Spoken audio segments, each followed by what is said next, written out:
Mesdames et Messieurs, Monsieur le Président, cher François Baroin, Mesdames et Messieurs les ministres, Monsieur le Vice-président, Madame la maire de Paris, Monsieur le Président du Sénat, Mesdames et Messieurs les parlementaires, Mesdames et Messieurs les maires, chers élus, je viens de prendre votre place, cher François, vous venez de prendre la mienne, ça va se voir. Je suis heureux d'être avec vous. Je suis heureux d'être avec vous. Vraiment. On m'a prédit, certains m'ont prédit un moment difficile. Comme vous tous ici, j'en ai connu des moments difficiles dans ma vie d'homme, dans ma vie de maire.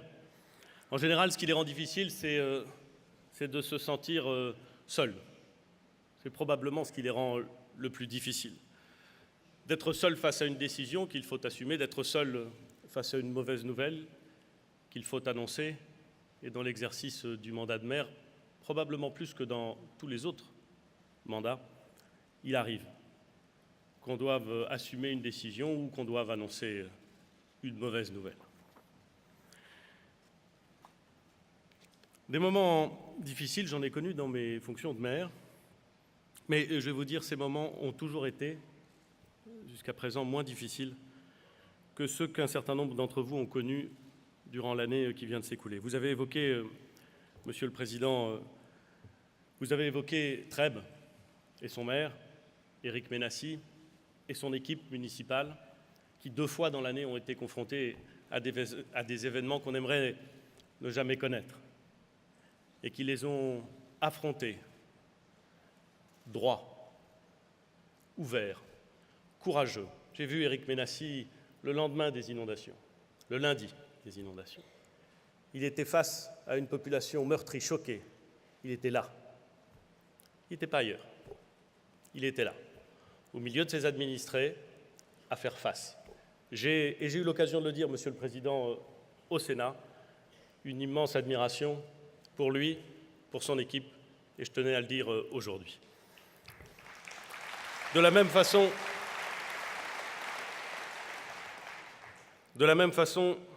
je me souviens, le 14 décembre dernier, à Milas,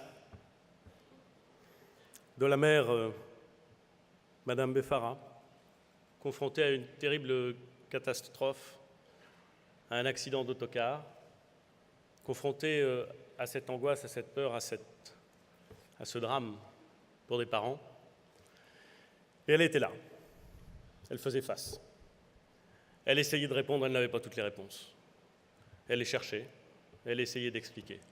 J'ai évidemment beaucoup d'admiration pour elle aussi. Et puis je voudrais dire un mot, et vous m'y autoriserez, je le crois, à destination du maire de Rodez, M. Christian Tessèdre, avec qui j'ai rendu un hommage solennel au moment des obsèques du directeur général adjoint des services de la commune, M. Pascal Filoé, avec sa famille, avec ses proches, avec ceux qui, au sein de l'administration municipale, travaillaient avec lui, l'estimaient.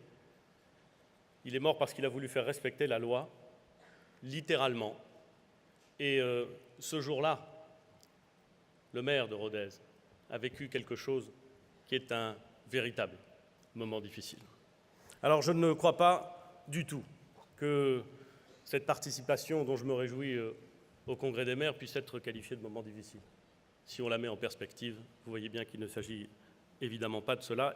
Et je veux vous redire combien je suis heureux d'être ici. Comme je l'ai d'ailleurs été à tous les congrès de maires où je me suis rendu ces derniers mois, à Dijon, monsieur le maire, en avril, à la conférence des villes, à Autun, en juin, pour parler avec les maires des petites villes de France, au Havre, à l'occasion des 40 ans de l'Association nationale des élus du littoral, qui ne sont pas que des maires, mais qui ont en partage l'exercice d'un mandat caractérisé par une particularité évidente, celle d'être près de la mer, avec ce que cela peut représenter de chance, mais aussi, à certains égards, de contraintes.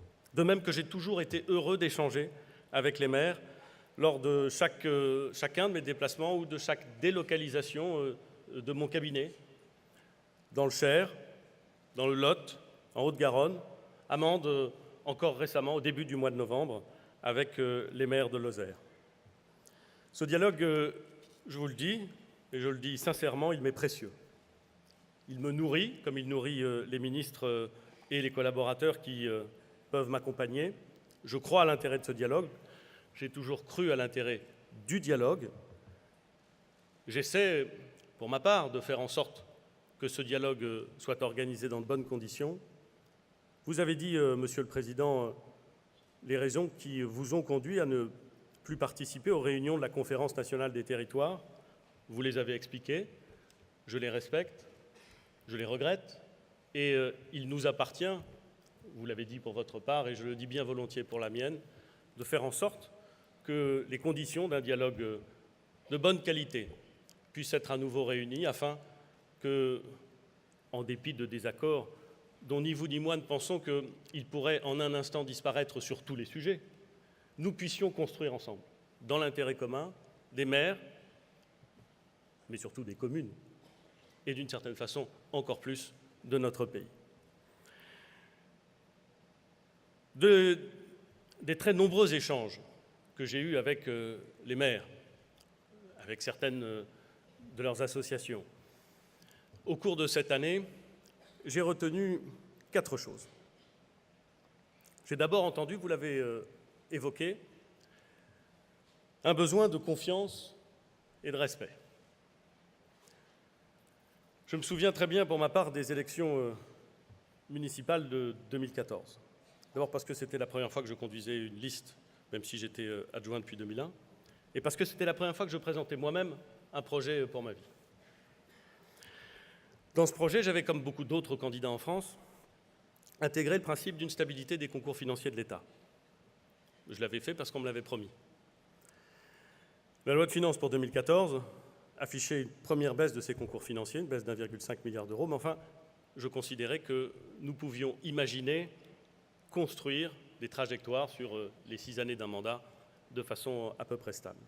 Ce sentiment n'a pas duré très longtemps. À la fin du mois de décembre 2014, la loi de programmation des finances publiques 2014-2019 annonçait, vous l'avez évoqué, une baisse de 11 milliards de dotations à absorber dans le cadre de 3 exercices.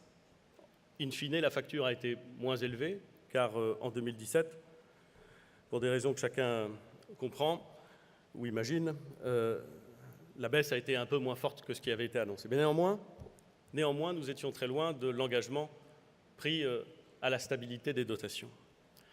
J'ai un deuxième souvenir, et il n'est pas neutre dans la discussion que nous avons aujourd'hui, celui du périmètre des intercommunalités. Conformément à ce que disposait la loi de 2010, de décembre 2010, nous avions achevé au 1er janvier 2014 la couverture intercommunale de nos territoires. L'encre finissait de sécher. Après bien des péripéties, on pouvait commencer à se mettre au travail.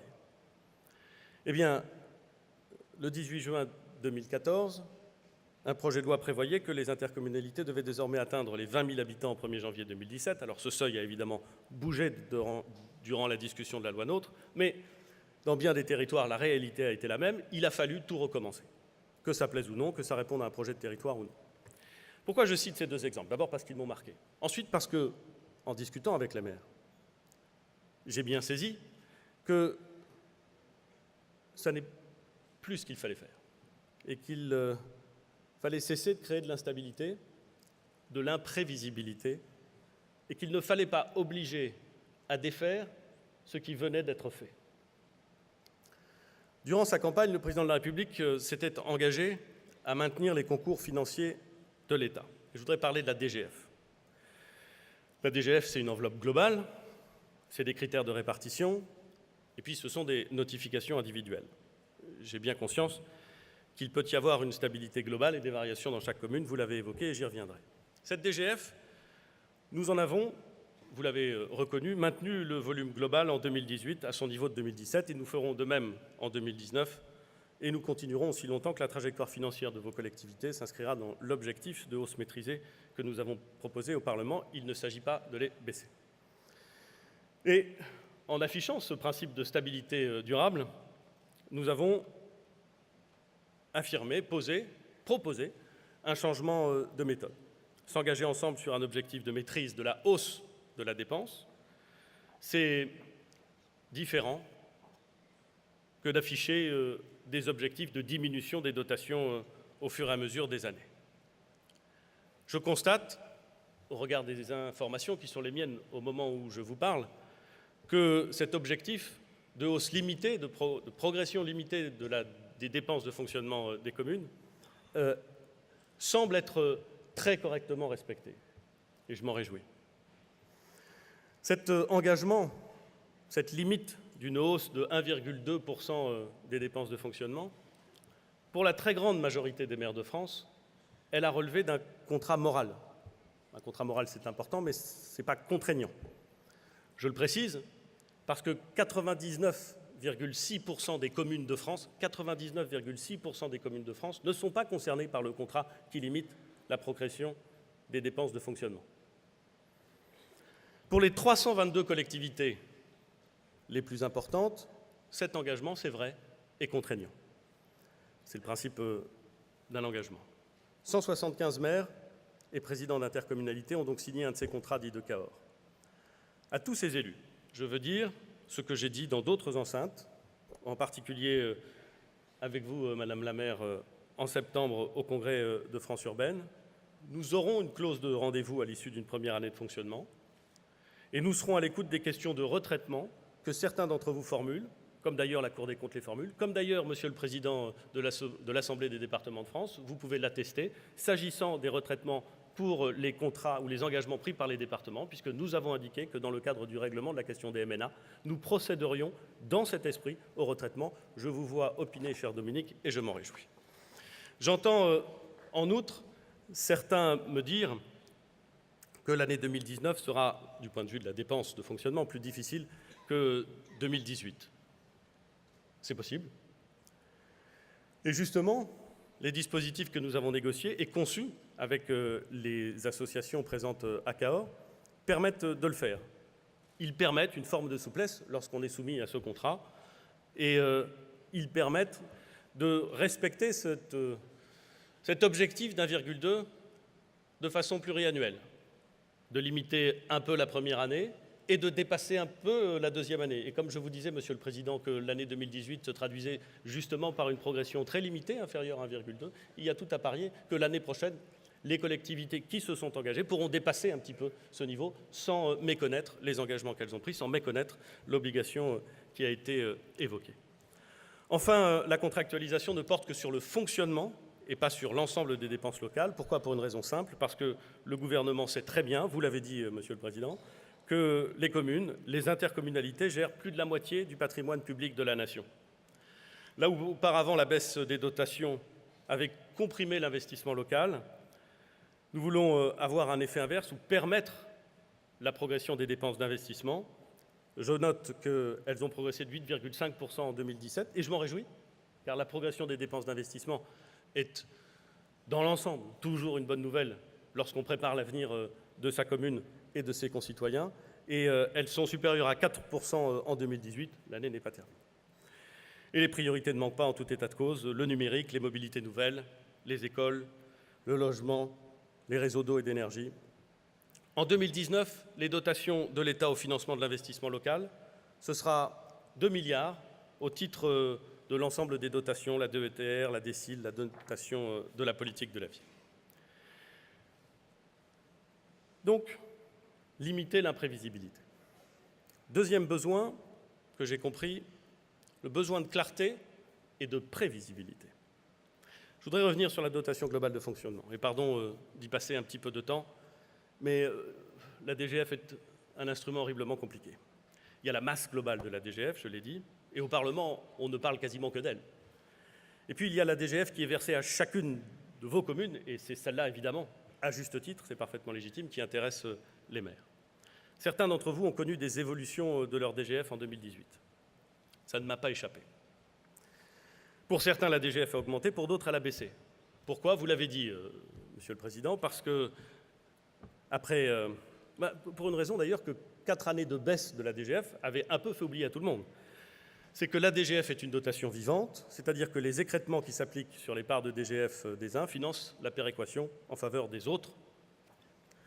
Nous aurions pu, c'est un sujet, et nous aurons l'occasion d'en discuter, nous aurions pu renoncer à la péréquation et figer la DGF commune par commune. Certaines communes y auraient trouvé leur compte puisque leur dotation individuelle n'aurait pas baissé. Mais d'autres, qui ont vu le jeu des critères commander une augmentation de leur DGF, y auraient perdu. Au fond, dans l'immense majorité des cas, les hausses et les baisses de DGF de cette année ont représenté moins de 2% des recettes réelles de fonctionnement des communes. Ça n'est pas du tout négligeable, j'en suis parfaitement conscient.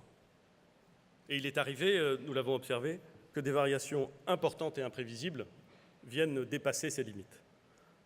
Ces variations, vous le savez, ce sont les conséquences indirectes des recompositions de l'intercommunalité qui ont été décidées il y a déjà longtemps et qui ont pu prendre effet au 1er janvier 2018. C'est exactement la raison pour laquelle, avec Jacqueline Gourault, la ministre des collectivités territoriales et de la cohésion des territoires, avec Sébastien Lecornu, le ministre délégué auprès d'elle, en lien avec la délégation aux collectivités territoriales de l'Assemblée nationale, nous avons introduit dans le projet de loi de finances pour 2019 un mécanisme de garantie sur l'une des parts de la dotation de solidarité rurale qui n'en avait pas et qui a été sujette à de fortes variations. Par ailleurs, nous avons inscrit aussi dans le projet de loi de finances le projet de réforme de la dotation d'intercommunalité qui est inspiré, ne reprend pas la totalité, mais qui est inspiré des travaux du CFL. Preuve s'il en est de l'attention que nous portons aux travaux riches du Comité des finances locales. Pour faire simple, la réforme a créé un système d'amortisseurs, de hausse et de baisse maximale pour éviter les mauvaises surprises. Mais au-delà, et j'ai presque des remords, ou en tout cas une réticence à parler technique. Entendons les remarques. Entendons que la DGF est un instrument redoutablement complexe. Entendons le fait que les 40 critères ou 42 qui la composent sont tellement complexes qu'ils offrent un résultat qui est à la fin imprévisible et parfois même, disons-le clairement, incompréhensible. Il faut la revoir. Revoyons-la. C'est un exercice difficile, car quand on parle de la réforme d'une dotation, comme d'ailleurs quand on parle de la réforme d'un impôt ou d'une fiscalité en général, nous le savons tous parfaitement, on s'expose au risque de changer quelque chose. C'est pour ça qu'on le fait. Et donc de faire des gagnants et des perdants. Les gagnants trouvent que c'est une bonne réforme. Parfois. Les perdants trouvent toujours que c'est une mauvaise réforme.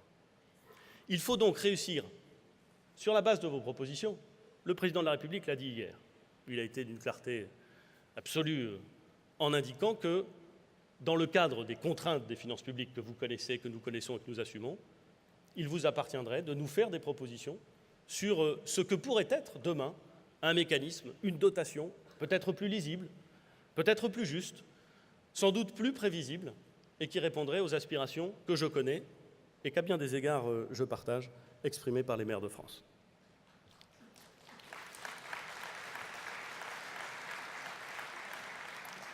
Mais puisque nous parlons des dotations, parlons de la totalité du sujet et donc parlons de la fiscalité. Car il y a les dotations, il y a la fiscalité. Nous avons commencé le travail s'agissant de la fiscalité locale.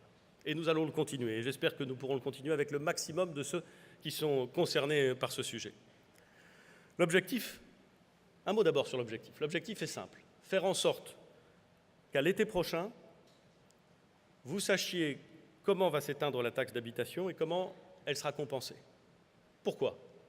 Parce que les élections municipales ont lieu en mars 2020 et qu'il est préférable à tous égards, pour le débat démocratique, pour l'organisation des débats, pour la programmation des investissements, que chacun ait à l'esprit le nouveau système qui prévaudra à l'occasion des mandats suivants. C'est donc un impératif de calendrier que je formule, qui a été rappelé dès le début par le gouvernement et auquel je veux me tenir.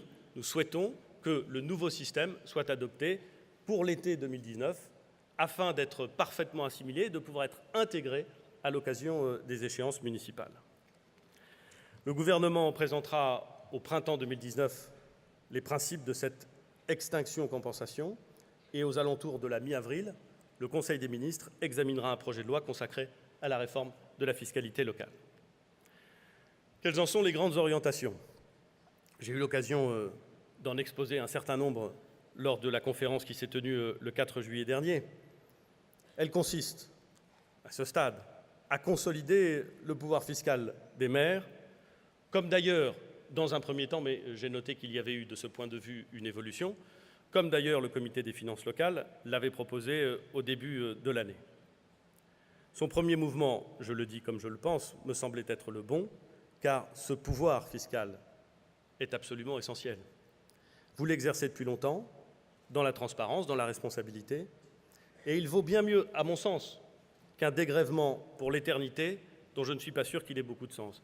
Et ce pouvoir, mesdames et messieurs les maires, vaut également bien mieux que tous les raccourcis et tous les hashtags injurieux qu'il a pu susciter et que je condamne une nouvelle fois très fermement.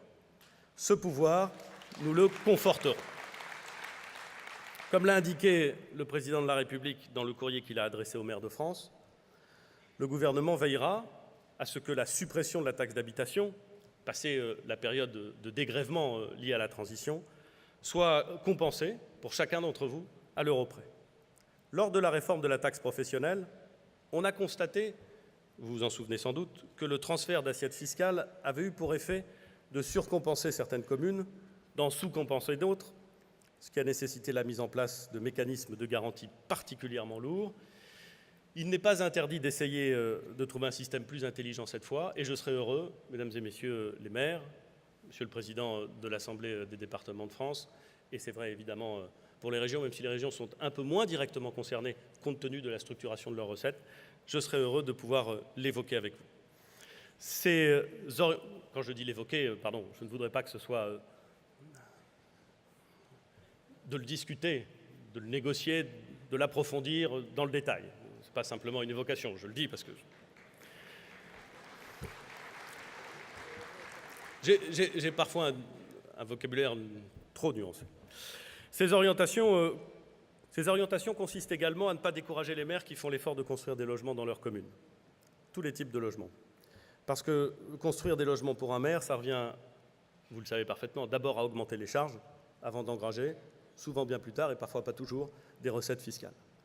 Enfin, nous voulons ménager une ressource dynamique pour les intercommunalités qui sont chargées du développement économique ainsi que d'un certain nombre de services d'intérêt communautaire. Nous nous remettrons donc autour de la table début décembre à Matignon avec, je l'espère, toutes les associations. Nous avons beaucoup de travail devant nous. C'est un sujet compliqué, essentiel, à la fois beaucoup trop technique et éminemment politique. Il ne faut pas avoir peur de la technique, elle est là, elle ne va pas disparaître, mais il faut en percevoir et surtout assumer son caractère politique avec un grand P. Comment allons-nous faire pour que la fiscalité locale, qui résultera de la fin de la taxe d'habitation, soit plus lisible, plus juste et plus efficace. Troisième besoin que j'ai entendu, le besoin de sens et le besoin de reconnaissance. La mission de maire est une mission passionnante, exigeante, vous le savez, je le sais, je dois le dire. Je dois le dire parce que si je ne le disais pas, on me reprocherait peut-être de ne pas le savoir. Mais je sais profondément ce qui anime chacun d'entre vous. C'est pas l'indemnité. C'est pas... Ben non, bien sûr que non, et souvent elle est inexistante. Elle compense à peine ceux d'entre vous qui se mettent en temps partiel quand ils travaillent. Je sais parfaitement que ça n'est pas ça, et ça fait longtemps que ça dure. C'est même pas les honneurs, parce que bien souvent on exerce son mandat dans une notoriété locale très forte, mais dans une forme, dès qu'on sort de sa commune ou de sa communauté de communes, d'anonymat. Non, ce qui vous anime, c'est au plus profondément de votre être, de votre engagement politique, de servir vos concitoyens, d'incarner et de dessiner ce que doit être la commune qui est la vôtre aujourd'hui et demain, de réparer et de trouver des solutions, d'être là exactement comme les maires que je citais au début de mon propos. C'est une mission exigeante et difficile. Il se trouve, mesdames et messieurs les maires, que la délégation aux collectivités territoriales du Sénat a mené un travail très approfondi sur les conditions d'exercice des mandats locaux. J'ai donc demandé à Jacqueline Gourault qui connaît bien le mandat de maire, puisque je crois, Jacqueline, vous l'avez exercé durant 25 ans à la chaussée Saint-Victor, de me faire des propositions sur le fondement de ce rapport. Et je souhaite que nous inscrivions cette question des conditions d'exercice d'un mandat local au menu des discussions de la prochaine instance de dialogue de la Conférence des territoires. Nous pouvons probablement, sinon régler tous les problèmes, améliorer. Et après tout, conservons cette forme de modestie et d'humilité. Si nous améliorons la situation, nous aurons déjà bien travaillé. J'évoquais la loi NOTRe. Je sais que la gouvernance des grandes intercommunalités donne à beaucoup de maires le sentiment de moins peser sur les décisions. Le sentiment qui n'est pas qu'un sentiment. Le sentiment aussi que des problèmes qu'ils pouvaient auparavant régler très vite, en passant un coup de fil, en prenant une décision, doivent désormais remonter à l'intercommunalité avec ce que cela peut impliquer de procédures, voire même de différends. Comme dit le président du Sénat dans une expression qui pourrait faire sa fortune s'il en déposait le brevet, les maires sont à portée d'engueulade. En revanche, la prise de décision, elle, a pu donner le sentiment de s'éloigner. Je vais vous le dire tout de suite, je vous l'ai d'ailleurs déjà dit, je l'ai même dit l'année dernière, la loi NOTRe n'est pas parfaite, c'est le moins qu'on puisse dire. Député de l'opposition, je ne l'avais pas votée. Pour autant, nous avons pris l'engagement, le président de la République l'a pris, la majorité parlementaire l'a pris, nous avons pris l'engagement de ne pas rentrer après 2017 dans un nouveau Big Bang, de ne pas tout détricoter s'agissant des compétences et des périmètres, parce qu'il nous a semblé, pour les raisons que j'indiquais au début, que le remède serait pire que le mal. Je ne crois pas que d'ailleurs personne ne le pense ici, je ne crois pas que l'intercommunalité ait vocation, ou qu'il soit même utile qu'elle devienne un bouc émissaire. Elle a contribué, avec les maires, à développer partout en France des projets utiles dans le quotidien de nos concitoyens. Mais c'est vrai qu'on peut regretter un certain nombre de choses. Je voudrais en donner un exemple, s'agissant de l'intercommunalité.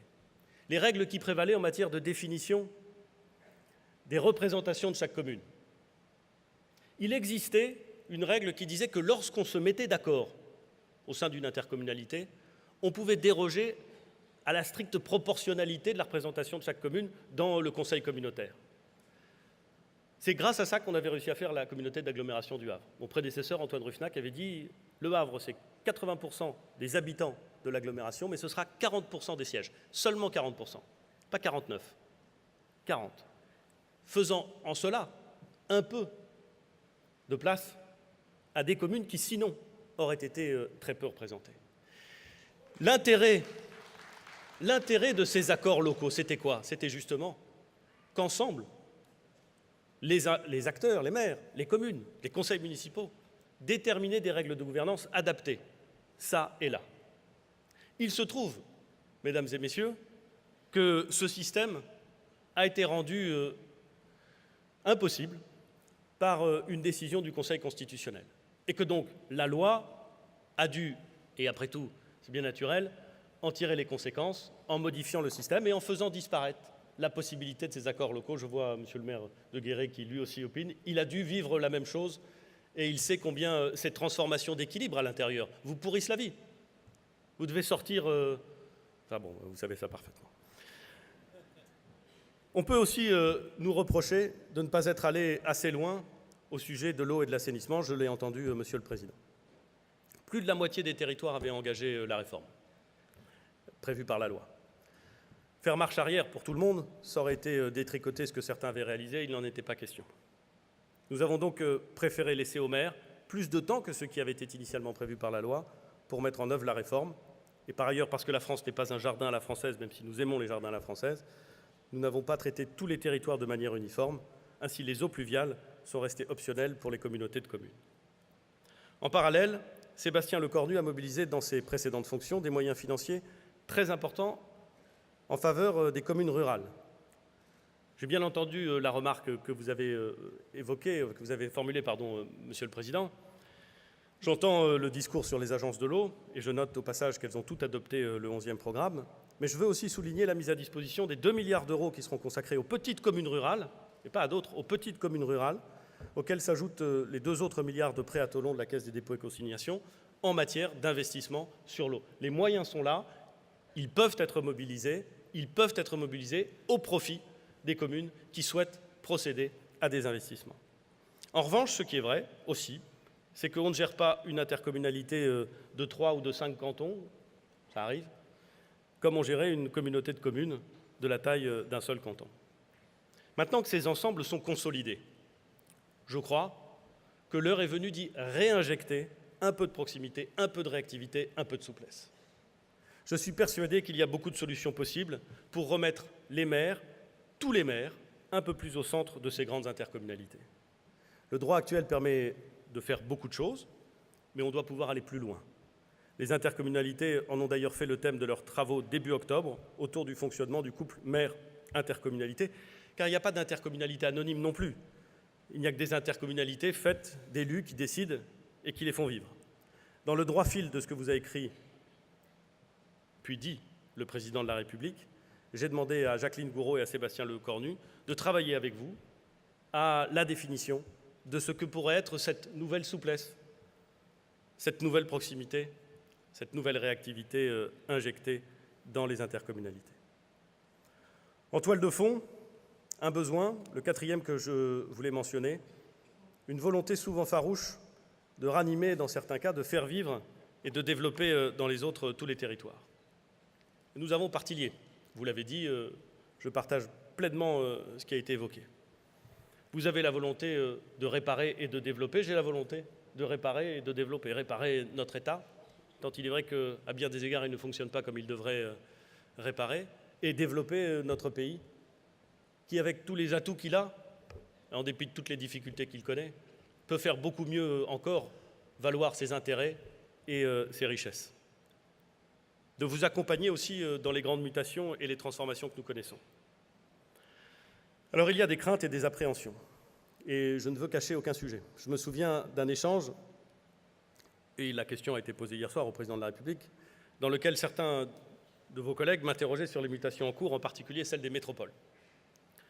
Des mutations qui, pour certaines d'entre elles, sont irréversibles. Elles font partie de ces mouvements de fond que décrit Fernand Braudel, qui transforment le visage de la France et qui, d'une certaine façon, à long terme, s'imposent à chacun des acteurs publics. D'une certaine façon, je le dis sans provocation aucune, mais parce que je le crois profondément, les métropoles et leur développement ont permis de rompre avec une image française, une géographie française qui était trop souvent marquée par cette distinction ou ce caractère binaire entre Paris et le désert français. L'expression n'est pas de moi, vous la connaissez comme moi, elle a bercé nos chères études. On ne parle plus du Paris et du désert français parce qu'on parle désormais de Paris, bien entendu, Madame la maire. Des métropoles, eh bien, il ne faut pas s'arrêter là. C'est très bien d'être passé de Paris, désert français, à Paris, métropole, reste de la France, mais il ne faut pas s'arrêter là. Il faut faire évidemment en sorte que, après avoir rompu ou permis de rompre avec l'hypercentralisation nationale, les métropoles puissent devenir des facteurs d'irrigation, des facteurs de développement des territoires, de l'ensemble du territoire français. Et là, on a encore beaucoup de travail.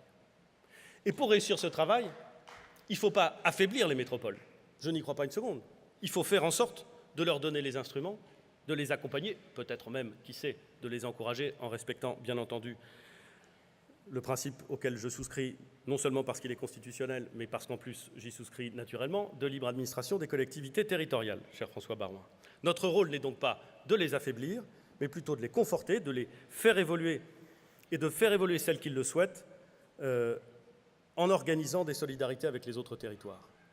Pour éviter ce qui existe partout en France et qui est sourd, mais réel et puissant, c'est cette espèce de recentralisation régionale qu'on a constatée partout.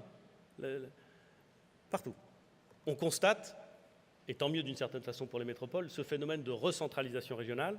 Il sera peut-être encore accentué par les transformations des grandes régions. Il pose des questions et il est facteur de déséquilibre. Il faut évidemment le traiter. L'idée, c'est donc de donner à chaque territoire la possibilité de se développer à son rythme, à sa mesure, en fonction de ses ambitions, en fonction de ses faiblesses, de ses besoins, et donc pour cela de concevoir les bons outils.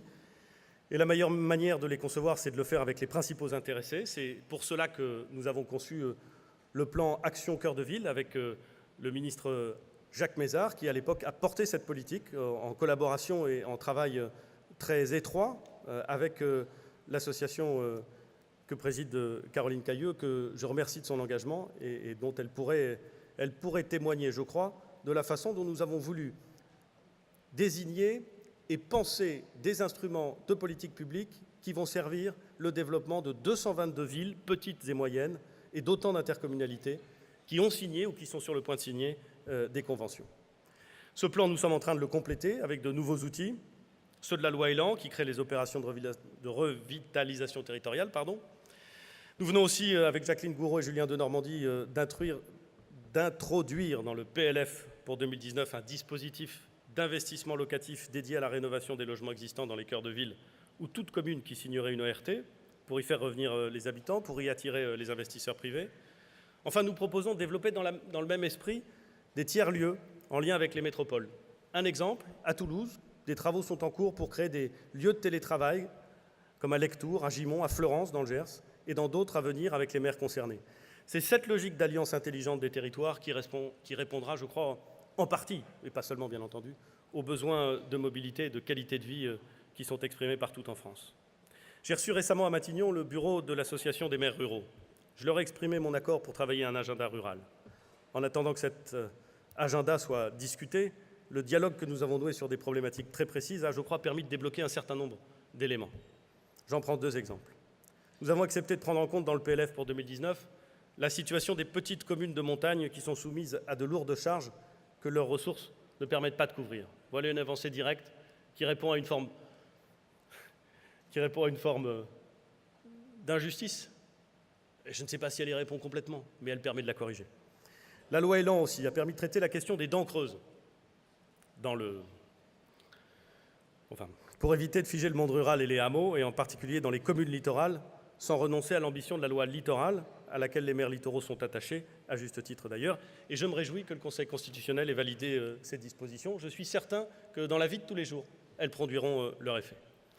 Dans beaucoup de territoires, surtout les plus vulnérables, nous déployons, pour reprendre les mots du président de la République, une méthode sur mesure et parfois du cousu humain. C'est ce que nous avons fait en Alsace, c'est ce que nous sommes en train de faire en Bretagne, c'est ce que nous sommes en train de discuter dans les Ardennes.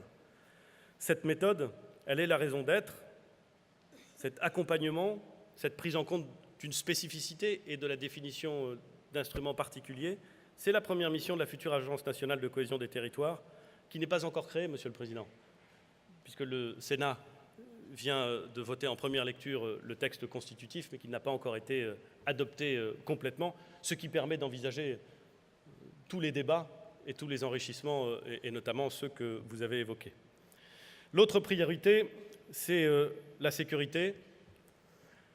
Nous avons pris l'engagement, le président de la République pendant la campagne, la majorité parlementaire pendant les élections législatives, de procéder au recrutement de 10 000 policiers et gendarmes supplémentaires durant le quinquennat. Ces policiers et ces gendarmes, il faut les affecter. Il faut les recruter, il faut les former, il faut les équiper et il faut les affecter. Et il faut les affecter là où on en a besoin, évidemment. Ça s'est traduit d'ores et déjà par l'affectation de 2 000 fonctionnaires de police ou de militaires de la gendarmerie dans les unités et les secteurs prioritaires. En zone police, dans les 15 premiers quartiers de reconquête républicaine à l'occasion des sorties d'école de gardiens de la paix avant la fin de l'année, et 15 nouveaux quartiers le seront en janvier 2019. Mais aussi, dans 20 départements, nous avons décidé d'affecter d'ores et déjà 500 gendarmes afin de revenir sur une évolution que beaucoup d'entre vous ont connue, qui était la lente érosion, et parfois d'ailleurs elle n'était pas lente, l'érosion des effectifs de gendarmerie qui finissait par avoir un impact sur la façon dont on exerçait le métier. J'ai été frappé, je crois que c'était dans le Puy-de-Dôme, de rencontrer des gendarmes qui me disaient, avec le fait que nous touchons, si j'ose dire, de nouveaux effectifs, nous réapprenons notre métier de contact, qui avait été oublié. Mais voilà quelque chose qui va produire du temps, qui va produire des effets, ça va prendre un petit peu de temps, bien entendu. Mais nous sommes convaincus que pour traiter un certain nombre de situations délicates sur l'ensemble des territoires de France, dans l'ensemble des communes, faire en sorte que ces effectifs supplémentaires ne soient pas concentrés dans les métropoles ou dans les villes, mais bien répartis, et notamment dans les zones les plus rurales, est une bonne chose. Je voudrais évidemment dire un mot des attentes très concrètes de nos concitoyens en matière de couverture numérique et mobile des territoires. Je voudrais évoquer les mesures que nous prenons en matière d'accès aux soins en indiquant un chiffre, parce qu'il est intéressant, parce qu'il est probablement méconnu. Depuis mai 2017, le soutien financier de l'assurance maladie a plus de 1500 médecins qui ont choisi de s'installer dans les zones les plus fragiles et la hausse de 13% du nombre des étudiants qui ont signé ce qu'on appelle le contrat d'engagement de service que vous connaissez sans doute. Le principe de ce contrat, c'est en échange d'une bourse pour financer leurs études, ces étudiants s'engagent ensuite à s'installer dans une zone qui compte moins de médecins. Et puis je voudrais signaler le fait que nous allons supprimer le numerus clausus. Nous allons faire en sorte qu'on cesse de gérer administrativement le nombre de médecins au bout de la première année, mais qu'au contraire, on puisse réinventer les études de médecine pour qu'elles restent toujours des études d'excellence. Nous en avons tous besoin, mais pour qu'on puisse les rejoindre un peu plus loin, pour qu'on puisse faire en sorte qu'il y ait plus de médecins, pour qu'on puisse ensuite espérer une meilleure répartition de ces médecins. Je voudrais aussi indiquer, parce que ça n'est pas sans intérêt, l'introduction depuis le 15 septembre dernier du remboursement de la téléconsultation sur l'ensemble du territoire et pour tous les patients. Il y a beaucoup de territoires, j'en ai vu dans le Cher, où ces mécanismes existent, mais ils n'étaient pas prévus par l'assurance maladie, ils ne pouvaient pas donner lieu à un paiement et à un remboursement. Ils donnaient souvent lieu à un paiement, mais pas toujours à un remboursement. C'est désormais chose faite, c'est évidemment un progrès. Nous pourrions, mesdames et messieurs les maires, évoquer le dédoublement des classes, les maisons des services au public, le plan de désenclavement qui figure dans la loi d'orientation sur les mobilités. Vous avez évoqué l'importance de la nouvelle organisation de l'administration territoriale de l'État que nous voulons organiser et que nous voulons diriger vers le niveau, comme disent les techniciens, infrarégional. En langage clair, ça veut dire qu'on ne veut plus fermer de sous-préfecture. Je sais que l'heure tourne et je sais que chacun de ces sujets nourrira un dialogue que je veux riche et confiant. Avant de nous quitter, je voudrais avoir un mot, plus qu'un mot, une pensée très particulière pour 33 maires. 33 maires, 33 d'entre vous. 33 maires qui m'ont peut-être encore plus impressionné que leurs collègues cette année. Les 33 maires de Nouvelle-Calédonie. Grâce à eux, grâce à ces 33 maires de Nouvelle-Calédonie, le 4 novembre dernier, nous avons pu organiser, préparer, tenir un événement démocratique exceptionnel, littéralement exceptionnel, la consultation sur l'accession à la pleine souveraineté en Nouvelle-Calédonie. La campagne, comme le scrutin, se sont déroulés dans des conditions que chacun, les observateurs français, les observateurs internationaux qui étaient dépêchés sur place, ont salué. La participation a été exceptionnelle, plus de 80%. Je sais ce que nous devons aux forces politiques, aux acteurs du comité des signataires, aux missions parlementaires qui ont accompagné ce processus, mais je sais aussi ce qu'on doit aux maires de la Nouvelle-Calédonie.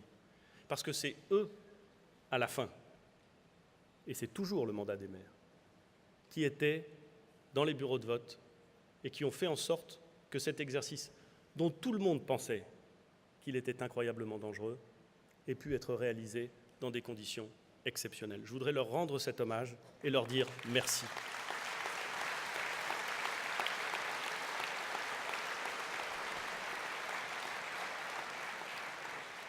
Jamais, mesdames et messieurs les maires, jamais vous ne m'entendrez mettre en doute le sens de l'État, des maires et des élus de France.